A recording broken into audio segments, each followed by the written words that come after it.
और सरकारों की झुग्गियों को हटाने की एक खास तरीके की पॉलिसी होती है। वो पॉलिसी ये है कि निश्चित तौर पे झुग्गी झोपड़ी के अंदर जो लोग रहते हैं उनको भी अच्छा नहीं लगता।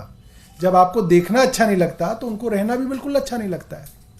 तो पॉलिसी ये है कि जहां पे भी झुग्गी झोपड़ी क्लस्टर है वहां पे जो वहां की लैंड ओनिंग एजेंसी है वो वहीं पे उनके लिए इन सीटू डेवलपमेंट करेगी। उनके लिए वहीं पे छोटे छोटे फ्लैट बना के उनको दिए जाएंगे, जो कि देश के कई इलाकों में हुआ है, दुनिया भर में होता रहा है।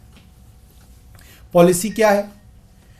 अगर सेंट्रल गवर्नमेंट की कोई जमीन है, केंद्र सरकार की कोई जमीन है, मान लीजिए एएसआई की जमीन है, रेलवे की जमीन है, डीडीए की जमीन है, एलएनडीओ की जमीन है, तो उसके अंदर जो झुग्गी झोपड़ी क्लस्टर में लोग रह रहे हैं उनको रिहेबिलिटेट करने की, पुनर्वास करने की जिम्मेदारी डीडीए की है, केंद्र सरकार की है। अगर दिल्ली सरकार की जमीन है तो उसमें पुनर्वास करने की जिम्मेदारी डूसिब की है, दिल्ली सरकार की है। पिछले 1.5-2 साल में अगर आप देखें कि कौन सी झुग्गी झोपड़ियां तोड़ी जा रही हैं, तो ज्यादातर झुग्गी झोपड़ियां केंद्र सरकार की जमीनों पर बसे हुए लोगों को उजाड़ा जा रहा है, भरी सर्दी में उजाड़ा जा रहा है। मैं देख रहा था भारतीय जनता पार्टी वाले कह रहे थे अरे भाई रैन बसेरों के अंदर बेसहारा लोग हैं। ये बेसहारा हैं क्यों? क्योंकि आपने पिछले कुछ सालों में लाखों लोगों को बेघर कर दिया। अप्रैल 2023 के अंदर सुप्रीम कोर्ट को केंद्र सरकार को कहना पड़ा कि कुछ तो रहम करो, इन झुग्गी वालों को पहले रिहेबिलिटेट करो।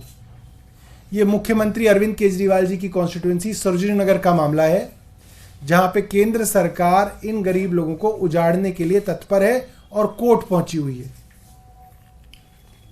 Supreme Court urges DDA to consider the plight of Sarojini Nagar jhuggi dwellers. उसके बाद सुप्रीम कोर्ट ने उसी मामले में दोबारा क्या कहा? Deal with people humanely. Supreme Court stops demolition of 200 Sarojini Nagar jhuggi झोपड़ीज। सवाल यह आता है कि केंद्र सरकार गैर कानूनी काम कर कैसे सकती है जब आप इतनी बड़ी बड़ी बातें कहते हैं और देश का कानून है, सिर्फ आपका वादा नहीं है, देश का कानून है कि आप जब तक उनको पुनर्वास नहीं करेंगे आप उनको नहीं उजाड़ सकते।